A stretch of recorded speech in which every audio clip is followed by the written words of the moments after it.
passe de ça à ça. Allez, c'est parti pour ma routine avec E2R. Donc là, j'avais un tissage closure, 20 pouces, raw air vietnamien.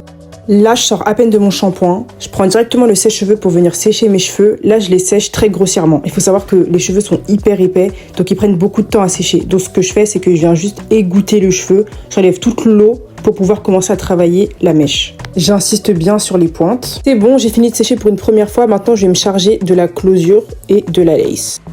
Donc là, vous pouvez prendre de la cire ou du gel, vous venez plaquer tous les cheveux qui sortent pour éviter de les coller ou qui s'arrachent. Je sors toujours un petit morceau de cheveux pour avoir un rendu plus naturel. Ensuite, je viens colorer ma closure, donc je mets du fond de teint pour que ça vienne bien se fondre dans ma peau. Une fois que c'est fait, je viens tout sécher.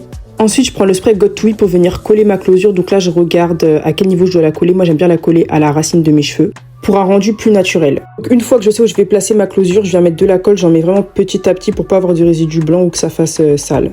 On sèche un petit peu la colle, faut que ce soit pas sec non plus, mais pas du tout collant. Ensuite, je place ma closure sur l'endroit désiré. J'attends, je recule bien mes cheveux et puis là, je prends le sèche-cheveux pour vraiment que la colle adhère à la closure. Donc là, c'est vraiment le moment où on colle tout. Là, c'est bon, c'est collé. Ce que je viens faire après, c'est que je prends un bandeau pour vraiment que ça adhère bien et que ça colle. Là, en général, quand je fais ça, ça tient une semaine. Donc là, je reprends le sèche-cheveux et je viens faire un sort de brushing. Moi, j'aime pas les lissages très plats. Donc ce que je fais, c'est que je viens juste bien tout sécher de façon homogène.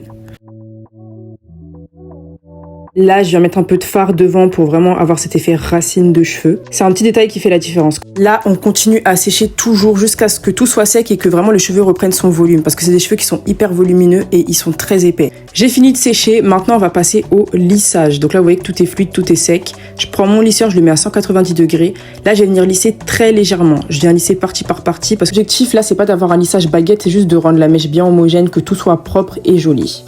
Donc je lisse bien le tout. Franchement, la mèche, elle est déjà lisse naturellement. C'est juste vraiment histoire de lui redonner un petit coup de boost et un peu de beauté.